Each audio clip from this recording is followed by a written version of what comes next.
Hello students, आज की video में हम आपसे बात करेंगे इंडियन इकोनॉमिक डेवलपमेंट टॉपिक में। इंडियन इकोनॉमिक डेवलपमेंट में एक टॉपिक है न्यू इकोनॉमिक पॉलिसी। क्योंकि आप सभी जानते हैं कि आफ्टर द इंडिपेंडेंस हमारी इंडियन की इकोनॉमी की पोजीशन बहुत खराब थी और उस टाइम पे पब्लिक सेक्टर एंटरप्राइजेस का ज्यादा बोलबाला था, जिसका मोटिव था सोशल जस्टिस। ज्यादा से ज्यादा लोगों को इकोनॉमिक सिक्योरिटी प्रोवाइड करने के इंटेंशन से पब्लिक एंटरप्राइजेस को ज्यादा से ज्यादा स्टैब्लिश किया गया। बट उन सब के मोटिव क्योंकि सोशल जस्टिस था, प्रॉफिट का मैक्सिमाइजेशन नहीं था, जिसका रिजल्ट था हमारी इकोनॉमिक प्रॉब्लम्स बहुत ज्यादा दिन प्रतिदिन क्रूशियल होती चली गई। जिसके लिए 1991 में गवर्नमेंट ने न्यू इकोनॉमिक पॉलिसी के बारे में बात करने की बात की। न्यू इकोनॉमिक पॉलिसी है क्या, तो मैं आपसे बात करूंगा। Economic reforms refers to a set of economic policy directed to accelerate the pace of growth. नई इकोनॉमिक पॉलिसी में ग्रोथ के बारे में बात किया है, इकोनॉमिक डेवलपमेंट के बारे में बात किया गया, इकोनॉमिक को बूस्टअप कैसे किया जाए और जो हमारी इकोनॉमी में जो प्रॉब्लम्स हैं उन प्रॉब्लम्स का रिमूवल कैसे पॉसिबल हो सके, उसके लिए न्यू इकोनॉमिक पॉलिसी को इम्प्लीमेंटेशन में 1991 में लाया गया। जो न्यू इकोनॉमिक पॉलिसीज को जनरेट किया गया उसमें 3 कंपोनेंट्स पे स्पेशली वर्कआउट किए गए, जिनको हम लोग ग्लोबलाइजेशन, लिबरलाइजेशन और प्राइवेटाइजेशन कहते हैं। ग्लोबलाइजेशन ने एक ऐसा प्लेटफॉर्म प्रोवाइड किया जिसने हमारे सप्लायर, हमारे मैन्युफैक्चरर्स को इंटरनेशनल लेवल पर अपने प्रोडक्ट की सप्लाई करने के अपॉर्चुनिटीज प्रोवाइड की। उसमें ये ऑप्शन उसको हुआ कि अगर उनके प्रोडक्ट्स की डिमांड इंटरनेशनल लेवल पर हम उनके कंज्यूमर्स कर रहे हैं तो वो वर्ल्ड के किसी भी कंट्री में अपने प्रोडक्ट की सप्लाई कर सकते। ग्लोबलाइजेशन के साथ लिबरलाइजेशन की पॉलिसी आई। लिबरलाइजेशन के कंपोनेंट्स ने वर्क किया कि लिबरल पॉलिसी फॉलो की गई, टैक्स में रिबेट की बात हुई, किसी भी तरह के बैरियर्स का रिमूवल हुआ लिबरलाइजेशन में, जिसमें बात करेंगे, जो आगे हम बात करेंगे। फिर प्राइवेटाइजेशन, क्योंकि प्राइवेटाइजेशन जो ऑर्गेनाइजेशन होते हैं, प्राइवेट इंटरप्राइजेस जो होते हैं, उनका motive profit maximization with social justice, with social welfare के साथ साथ प्रॉफिट के मैक्सिमाइजेशन पे वर्कआउट करने के बारे में काम किया जाता है। जबकि पब्लिक सेक्टर एंटरप्राइजेस केवल और केवल सोशल वेलफेयर पे वर्क करते हैं, उनका मोटिव प्रॉफिट अर्निंग नहीं होता या प्रॉफिट मैक्सिमाइजेशन नहीं होता, जो कहीं ना कहीं हमारी इंडियन इकोनॉमी के लिए एक कर्ज की तरह, एक बैरियर की तरह वर्कआउट कर रहे थे, जिसे न्यू इंडियन इकोनॉमिक पॉलिसी में इंप्लीमेंटेशन में लाया गया। Need for economic reforms. Economic reforms की क्या जरूरत है, तो सबसे पहले मैं आपसे बात करूंगा। प्रॉब्लम हमारी सबसे बड़ी जो थी, फर्स्ट प्रॉब्लम जिसपे हम बात करने जाए हैं, वो है हाई फिजिकल डिफिसिट। जब न्यू इकोनॉमिक पॉलिसी को जनरेट किया गया तो उस टाइम पे सबसे बड़ी प्रॉब्लम जो थी वो थी poor financial health of the economy. हमारी इकोनॉमी की जो फाइनेंशियल लेवल था, हमारी इकोनॉमी की जो पोजीशन थी, वो बहुत ही खराब थी।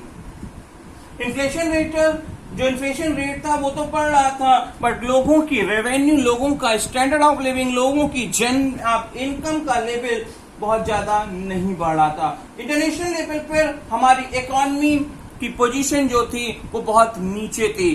दिया हुआ है, it means when the nation's expenditure over the revenue during a year and government takes loan। जब गवर्नमेंट के एक्सपेंडिचर ज्यादा हो रेवेन्यू के कंपैरिजन में और गवर्नमेंट उसकी रिकवरी करने के लिए इंटरनेशनल मार्केट से लोन बारो करती है, तो वो पोजीशन क्या होती है, डिफिसिट की पोजीशन होती है, जो हमारी इंडियन इकोनॉमी में हाई लेवल पर देखी जा रही थी। हाई फिजिकल डिफिसिट था, जिसके कारण इकोनॉमिक रिफॉर्म्स करने की हमको जरूरत पड़ी। हाई फिजिकल डिफिसिट की अगर हम आपको एनालाइजेशन स्टडी करके बताएं तो स्थिति ये थी कि 81-82 में हमारा जीडीपी लेवल जो था वो 5.4% था, जो 1991 में शूटअप होके की पोजीशन हो गई 8.4%। इट ऑलमोस्ट लेड टू डेब्ट trap for the government and economic reforms became the must to restore the physical discipline। 1991 में जब हमने अपनी इकोनॉमिक पॉलिसी में अमेंडमेंट किया तो कहीं ना कहीं हमारे फिजिकल डिफिसिट की प्रॉब्लम्स का रिमूवल होने की ओर हम डायरेक्शन में मूव आउट कर पाए। सेकेंड इकोनॉमिक रिफॉर्म्स की जो जरूरत थी वो थी अनफेवरेबल बैलेंस ऑफ पेमेंट के कारण थे। हमारी रेवेन्यू कम थी, हमारे एक्सपेंडिचर्स ज्यादा थे, हम ज्यादा पेमेंट की ओर जा रहे थे और जो कहीं ना कहीं हमारी कंट्री के लिए एक अनफेवरेबल इंफॉर्मेशन थी, अनफेवरेबल रिपोर्ट थी। When the revenue is less than the expenditure of the nation it creates unfavourable balance of payment. किसी भी कंट्री में जब अनफेवरेबल बैलेंस होगा, अनफेवरेबल बैलेंस ऑफ पेमेंट होगा तो उस कंट्री को बूस्टअप करने में, उस कंट्री के इंफ्रास्ट्रक्चर डेवलपमेंट में, उस कंट्री के डेवलपमेंट में, उस कंट्री के ग्रो करने में कहीं ना कहीं प्रॉब्लम आएगी। और इस प्रॉब्लम के सॉल्यूशन की अगर हम बात करते हैं तो गवर्नमेंट ने कुछ इनिशिएटिव स्टेप्स लिए जिसमें उन्होंने लोन्स लिया। लोन से प्रेजेंटली प्रॉब्लम का रिमूवल तो हो गया बट फाइनली फ्यूचर में जो इसके रिजल्ट्स थे वो कहीं ना कहीं और ज्यादा प्रॉब्लम क्रिएट करने वाले थे। इसीलिए 1990 की अगर हम बात करते हैं तो current account deficit was mounting up and burrowing the rest of the world की अगर हम बात करेंगे तो हमारी जीडीपी का 12% हमारी बारोइंग थी 81 में, जो हमारी 1991 में बढ़ के जीडीपी का 23% हो गई। मतलब हमारे पूरी टोटल जीडीपी में बारोइंग की जो पोजीशन थी वो 23% हो रही थी, जो हमारी कंट्री के इकोनॉमिकल डेवलपमेंट और हमारी कंट्री के इकोनॉमिक पोजीशन के लिए अगर हम बात करते हैं तो वो एक अनफेवरेबल न्यूज है जिसको रिमूव करने के लिए इकोनॉमिक रिफॉर्म्स करने की हमको जरूरत थी। फॉल इन फॉरेन एक्सचेंज भी हुआ। At the time of new economic reforms, जब हमने न्यू इकोनॉमिक पॉलिसी को जनरेट करने का काम किया तो इंडिया की फॉरेन एक्सचेंज रिजर्व बहुत लो लेवल पे पहुंच गया था। उसका स्टॉक बहुत कम होता चला जा रहा था समय के साथ साथ, जिसको बूस्ट होना चाहिए, जिसको बढ़ना चाहिए। इवन हमारे पास इतना भी नहीं था कि हम इंपोर्ट बिल 10 डेज के पेमेंट कर सके। इंटरनेशनल मार्केट से जो हम इंपोर्ट कर रहे हैं उसका 10 डेज का पेमेंट करने के लिए भी फॉरेन एक्सचेंज की पोजीशन हमारे पास नहीं थी। इन 1986-87 8151 करोड़ का जो हमारा फॉरेन एक्सचेंज था, जो डिक्लाइन करके 1989 और 1990 में हमारा 6252 CR हो गया, करोड़ का हो गया, जो कहीं ना कहीं गवर्नमेंट के लिए फॉरेन एक्सचेंज का फॉल करना हमारे लिए एक प्रॉब्लम का एक इशू। इस प्रॉब्लम के सॉल्यूशन के लिए गवर्नमेंट ने मॉर्टगेज पॉलिसी को जनरेट किया। गोल्ड को जो रिजर्व्स के हमारे पास थे उस इंटरनेशनल मार्केट में सिक्योरिटी रख के इंटरनेशनल मार्केट से लोन के सेटलमेंट करने की बात की, जो कहीं ना कहीं हमारी कंट्री के लिए, हमारी कंट्री के इकोनॉमिकल इश्यूज को जनरेट करने में कहीं ना कहीं प्रॉब्लम जनरेट करने का काम कर रही थी। आगे चलते हैं, बात करेंगे राइज इन प्राइजेस। तो बात क्या है, इन्फ्लेशन का रेट हमारा समय के साथ साथ बढ़ता जा रहा था, तेजी से प्राइसेस बढ़ते जा रहे थे, मानसून की प्रॉब्लम आ रही थी, कई साल से हमारी प्रोडक्टिविटी एग्रीकल्चर फार्मिंग बहुत अच्छी नहीं हो रही थी, जिसका रिजल्ट था हमारी इन्फ्लेशन लेवल का बहुत ज्यादा हाई हो जाना। हमको लोगों इंटरनेशनल मार्केट से इंपोर्ट को बहुत ज्यादा यूज करना पड़ता था, जो कहीं ना कहीं हमको समय के साथ साथ इकोनॉमिक रिफॉर्म्स करने के लिए, न्यू इकोनॉमिक पॉलिसी को इम्प्लीमेंटेशन में लाने के लिए कहीं ना कहीं एक प्रेशर जनरेट करने का काम कर रहा था। Poor performance of public sector enterprises. हमारी कंट्री में मेजॉरिटी में पब्लिक सेक्टर एंटरप्राइजेस वर्क कर रहे थे, जिनका मोटिव था केवल social welfare, profit maximization, productivity level, standardization, specialization, specification, जो एक अच्छी क्वालिटी है किसी भी इंडस्ट्री के लिए, उन पे इनका मेन फोकस नहीं था, उस पे वर्क नहीं करते थे, और जिसका रिजल्ट था कि ये सारे पब्लिक सेक्टर एंटरप्राइजेस की जो परफॉर्मेंस लेवल था, प्रॉफिटेबिलिटी लेवल था, वो ज्यादातर लॉस पे चलते थे या बहुत ही निगलेंस प्रॉफिट पे वर्क कर रहे थे, जो कहीं ना कहीं हमारी कंट्री के इकोनॉमिकल डेवलपमेंट में कहीं एक प्रॉब्लम जनरेट करने का काम कर रहा था। इसीलिए हम गवर्नमेंट को न्यू इकोनॉमिक पॉलिसी लाने की जरूरत महसूस हुई। एलिमेंट्स ऑफ इकोनॉमिक पॉलिसी बात करेंगे तो सबसे पहले हम आपसे बात करने जा रहे हैं लिबरलाइजेशन। लिबरलाइजेशन का मतलब होता है एक liberality, freedom of producing the unit की बात करेंगे, मैक्स प्रोडक्शन करने के लिए और इंटरनेशनल मार्केट में वर्क करने के लिए जब वर्ल्ड की कंट्रीज आपस में लिबरल कॉन्सेप्ट फॉलो करती हैं, किसी भी तरह के बैरियर्स का रिमूव नहीं करती हैं, रिस्ट्रिक्शंस का इम्प्लीमेंटेशन नहीं करती हैं, तो वो पॉलिसी होती है लिबरलाइजेशन। ये कहीं ना कहीं एक मोटिवेशन होता है हमारे सप्लायर्स के लिए, एक मैन्युफैक्चरर्स के लिए कि वो अपने वर्क को, अपनी क्वालिटी को, अपने स्टैंडर्डाइजेशन को, अपनी क्वालिटी इंप्रूवमेंट पे वर्कआउट कर सकते हैं। इकोनॉमिक रिफॉर्म्स अंडर लिबरलाइजेशन अगर हम बात करते हैं तो उसमें सबसे पहले हम बात करेंगे industrial sector reforms. Industrial sector reforms की बात करेंगे तो ये क्या हो गया, एबलाइजेशन ऑफ इंडस्ट्रियल लाइसेंसिंग। इसमें सबसे पहले जो वर्क किया गया जुलाई 1991 में जब न्यू इंडस्ट्रियल पॉलिसी अनाउंसमेंट की गई तो उस टाइम पे लाइसेंसिंग, क्योंकि बहुत सारे बिजनेस को पहले करने के लिए लाइसेंस की रिक्वायरमेंट होती थी, जिसे गवर्नमेंट ने खत्म कर दिया और केवल 5 इंडस्ट्रीज थी जिन पे गवर्नमेंट को अब लाइसेंस देकर ही बिजनेस स्टार्ट किया जा सकता था। उनका नाम था liquor industry, cigarette industry, defence equipment, industrial explosives और डेंजरस केमिकल्स की अगर मैन्युफैक्चरिंग यूनिट आपको सब स्टार्ट करनी है और उस पर वर्क करना है तो उसके लिए हमको लाइसेंस की रिक्वायरमेंट थी, जो पहले क्या थी, बहुत ज्यादा संख्या में थी। जिस तरह से इससे प्रॉब्लम आती थी कि हम बिजनेस को करने के लिए लाइसेंसिंग की क्रिटिकल पॉलिसीज होती थी, क्रिटिकल कंडीशंस थी जिसको हमको सॉल्व करना पड़ता था और इसी प्रॉब्लम्स के रिमूवल करने के लिए गवर्नमेंट ने लाइसेंसिंग के कॉन्सेप्ट को कम किया और जिसका रिजल्ट है बहुत सारी इंडस्ट्रीज का तेजी से बूस्टअप हुआ, तेजी से डेवलपमेंट हुआ, तेजी से एस्टेब्लिशमेंट हुआ, जो कहीं ना कहीं इकोनॉमिक डेवलपमेंट में हमारे को एक सपोर्टिव रोल प्ले कर रहे हैं। Contraction of public sector, new economic policy में पब्लिक सेक्टर को कम करने की बात कही गई, पब्लिक सेक्टर को रिमूवल करने की बात की गई, क्योंकि पब्लिक सेक्टर के नाम पे रिजर्व सेक्टर्स को रिमूव करने का काम किया गया, कम करने का काम किया गया। तो जिससे, क्योंकि आप जानते हैं पब्लिक सेक्टर एंटरप्राइजेस के मोटिव क्या होते हैं, सोशल वेलफेयर, सोशल जस्टिस, न कि प्रॉफिट मैक्सिमाइजेशन, जो कहीं ना कहीं हम किसी भी कंट्री के इकोनॉमिकल डेवलपमेंट, इकोनॉमिकल बूस्टअप में एक प्रॉब्लम जनरेशन करने का। तो न्यू इकोनॉमिक पॉलिसी में कॉन्ट्रैक्शन ऑफ पब्लिक सेक्टर पे काम किया गया, कॉन्ट्रैक्शन हुआ, उनको रिमूव करने का काम किया गया, उनको कम करने का काम किया और जिसके रिजल्ट्स हैं हमारी कंट्री की economic boost up. In the new economic policy अगर हम बात करें तो number of reserve industry for public sector को 17 से रिड्यूस करके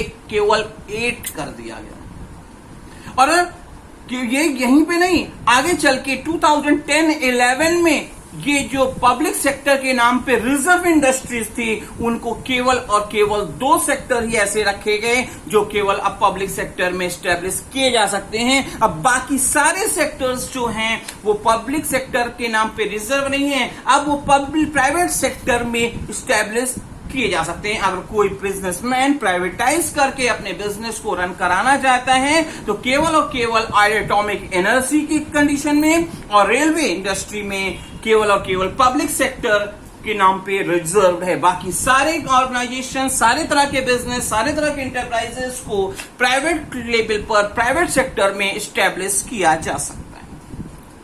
न्यू इकोनॉमिक पॉलिसी के और भी बहुत सारे फायदे हमको देखने को मिले। Expansion of production capacity, expansion of production capacity, इससे क्या हुआ, लाइसेंसिंग की जब प्रॉब्लम का रिमूवल हुआ, लाइसेंसिंग की बात कम हुई तो हमारे जो मैन्युफैक्चरर्स हैं, जो प्रोड्यूसर हैं, वो मार्केट की condition, how to produce, whom to produce, how much produce, क्या प्रोडक्शन करना है, कैसे प्रोडक्शन करना है, कब करना है, इन सब चीजों पे उन्होंने वर्क करना स्टार्ट किया और जिसके रिजल्ट्स हैं हाई लेवल ऑफ प्रोडक्शन। उनको पास अब इतना प्रेशर नहीं है कि लाइसेंस लेना है, पब्लिक सेक्टर में ही केवल बिजनेस हो। तो ये सब चीजों को जब प्रॉब्लम्स का कम हुई तो हमारे मैन्युफैक्चरर्स, हमारे सप्लायर्स ने अपने प्रोडक्ट की प्रोडक्टिविटी को बढ़ाने का काम किया, स्टैंडर्डाइजेशन को बूस्टअप करने का काम किया, स्पेशलाइजेशन पे वर्क करने का काम किया, रिसर्च इनोवेशन करने का काम किया और इस सब का रिजल्ट हुआ हमारी कंट्री के इकोनॉमी में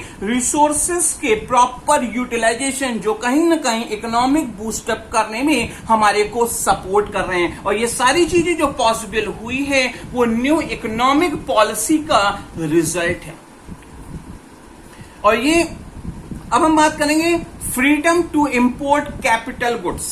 अब क्या है, न्यू इकोनॉमिक पॉलिसी के आने के बाद इंटरनेशनल मार्केट से हम कैपिटल गुड्स अपनी टेक्नोलॉजी को अपग्रेड करने का काम कर सकते हैं, आसानी से नई नई मशीनरीज का एडॉप्शन कर सकते हैं। इसके लिए किसी भी तरह की गवर्नमेंट से परमिशन लेने या इंटरनेशनल लेवल पर हमको टेक्नोलॉजी के ट्रांसफॉर्मेशन के में किसी भी तरह की अब प्रॉब्लम नहीं है। तो जिसका रिजल्ट होता है प्रोडक्टिविटी का हाई लेवल, स्टैंडर्डाइजेशन का बूस्टअप, स्पेशलाइजेशन का बूस्टअप। और जब ये सब चीजें होंगी तो उसका रिजल्ट होगा कि हमारी कंट्री के इकोनॉमी का ज्यादा से ज्यादा डेवलपमेंट, क्योंकि जितनी ज्यादा इंडस्ट्री बढ़ेगी उतना ज्यादा इंफ्रास्ट्रक्चर डेवलपमेंट होगा, उतना ही ज्यादा प्राइमरी, सेकेंडरी, टर्टियरी सेक्टर्स बढ़ेंगे, लोगों का स्टैंडर्ड ऑफ लिविंग बढ़ेगा, लोगों की स्टैंडर्ड ऑफ लिविंग बढ़ेंगे तो रिसर्च बढ़ेंगे और रिजल्ट सारे जो फाइनली पहुंचेंगे वो क्या होगा, इकोनॉमी का डेवलपमेंट, इकोनॉमी का बूस्टअप, जीडीपी का ग्रोथ और हमारी कंट्री इंडिया का डेवलपमेंट। क्योंकि इंडिया तभी डेवलप होगी जब न्यू इकोनॉमिक पॉलिसी में जो क्वालिटीज हैं उनका हम एडॉप्शन करें। वो हमने किया है और उसके रिजल्ट्स ही यही बता रहे हैं कि इंडिया को आज वर्ल्ड की बड़ी बड़ी कंट्रीज फ्यूचर में सुपर पावर की ओर देख रही है। फिर बात करेंगे D reservation in production area. पहले क्या था, कुछ इंडस्ट्रीज ऐसी थी, मेजॉरिटी इंडस्ट्रीज हमारी क्या थी, रिजर्व थी कि ये केवल इन्हीं इंडस्ट्रीज में, इन्हीं सेक्टर पे वर्क कर सकते हैं। Many production areas which earlier were reserve for small scale industries were D reserve. अब क्या हो गए, वो डी रिजर्व हो गए, उनका रिजर्वेशन नहीं है कि वो केवल और केवल स्मॉल स्केल इंडस्ट्री में ही वर्क कर सकते हैं।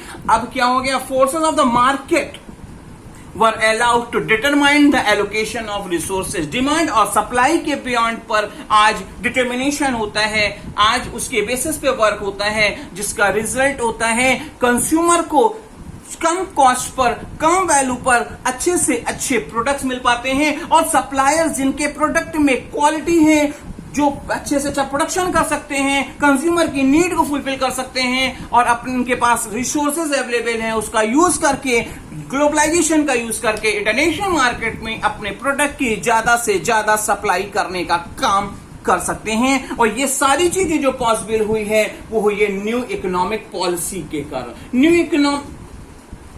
इकोनॉमिक पॉलिसी ने कहीं ना कहीं इकोनॉमी के बूस्टअप में सपोर्टिव रोल प्ले करने का काम किया है। केवल और केवल इंडस्ट्रियल सेक्टर पे एक न्यू इकोनॉमिक पॉलिसी ने वर्क नहीं किया, न्यू इकोनॉमिक पॉलिसी ने फाइनेंशियल सेक्टर पे भी वर्क किए हैं। क्योंकि जैसे जैसे न्यू इकोनॉमिक पॉलिसीज का वर्क हुआ है वैसा वैसे ही फाइनेंशियल सेक्टर में भी बूस्टअप देखने को आया है। क्योंकि जितना ज्यादा फाइनेंशियल सेक्टर बूस्ट करेगा, जितने ज्यादा बैंकिंग और नॉन बैंकिंग ऑर्गेनाइजेशन तेजी से बढ़ेंगे, उतना ही ज्यादा कंट्री में फंड मनी का सर्कुलेशन, लिक्विडिटी बढ़ेगी और जो कहीं ना कहीं ये हमारी कंट्री के लिए एक फेवरेबल रिजल्ट होगा। ये सारी चीजें जो पॉसिबल हुई है, मनी का सर्कुलेशन जो पॉसिबल हुआ है, क्रेडिट फैसिलिटीज जो आसान हुई है, ये सब चीजें जो पॉसिबल हुई है उसका रिजल्ट कहीं ना कहीं न्यू इकोनॉमिक पॉलिसी के कारण हुआ है। क्योंकि न्यू इकोनॉमिक पॉलिसी ने पुरानी प्रॉब्लम्स को रिमूव करने का काम किया है और इन प्रॉब्लम को रिमूव करके ही हमारी कंट्री तेजी से आगे की ओर बढ़ रही है। Stock exchange market, financial sector of reforms में अगर हम बात करते हैं तो उसमें भी ये दिया हुआ है स्टॉक एक्सचेंज मार्केट। आज क्या है, इंटरनेशनल लेवल पर स्टॉक एक्सचेंज पे वर्क किया जा रहा है। स्टॉक एक्सचेंज शेयर मार्केट पे इन्वेस्टमेंट, जिससे क्या होता है, बड़ी बड़े ऑर्गेनाइजेशन को अपने बिजनेस को रन कराने के लिए इन्वेस्टर्स से कैपिटल की, पैसे की अवेलेबिलिटी आसान हो जाती है और फाइनेंस की अब उनकी प्रॉब्लम्स नहीं रहती, जिसका रिजल्ट होता है कि वो अपने प्रोडक्शन लेवल, अपने क्वालिटी लेवल, अपने रेशियो, अपने टेक्नोलॉजी अपग्रेडेशन पे ज्यादा फोकस कर पाते। फॉरेन एक्सचेंज मार्केट भी फाइनेंशियल रिफॉर्म्स की वजह से, इकोनॉमिक पॉलिसी की वजह से पढ़े हैं। इंटरनेशनल लेवल पर करेंसी का सर्कुलेशन बढ़ा हुआ है, फॉरेन एक्सचेंज का स्टॉक बढ़ा हुआ है, फॉरेन इंटरनेशनल लेवल पर इंपोर्ट एक्सपोर्ट की क्वांटिटी बढ़ी हुई है और ये सारी चीजें जो पॉसिबल हुई है वो हुई है न्यू इकोनॉमिक पॉलिसी के कारण। जब न्यू इकोनॉमिक पॉलिसी का इंप्लीमेंटेशन किया गया, उसको यूज किया गया, तो हमारी जो पुरानी प्रॉब्लम्स थी, पब्लिक सेक्टर पे बेस्ड होने की प्रॉब्लम थी, वो कहीं ना कहीं पब्लिक सेक्टर से हटके ग्लोबलाइजेशन, लिबरलाइजेशन और प्राइवेटाइजेशन की ओर चली गई, जो कहीं ना कहीं हमारी कंट्री के इकोनॉमिकल डेवलपमेंट में एक हेल्पफुल रोल प्ले कर रहे हैं। अब हम बात करेंगे फिजिकल रिफॉर्म्स पे। फिजिकल रिफॉर्म्स होता क्या है? Physical, it refers to revenue and expenditure policy of the government. It is a policy that seeks to achieve stability in the country economy, managing the revenue and expenditure of the government. Government की एक ऐसी policy जो revenue और expenditure को balance करने का काम करती हैं, इम्बैलेंस के रिमूवल करने का काम करती हैं, कंट्री की इकोनॉमी को कांस्टेंट स्टेबिलिटी प्रोवाइड करने का काम करती हैं, इन सब चीज को मैनेज करने का काम कर, क्योंकि जिस कंट्री की फिजिकल पॉलिसी जितनी ज्यादा स्टेबल होगी, उस कंट्री की फाइनेंशियल पोजीशन, उस कंट्री के डेवलप होने के अपॉर्चुनिटीज उतनी ही ज्यादा हमको देखने को मिलेगी। अब हम बात कर रहे हैं एक्सटर्नल सेक्टर रिफॉर्म्स, जिसमें हम बात करेंगे फॉरेन ट्रेड पॉलिसी।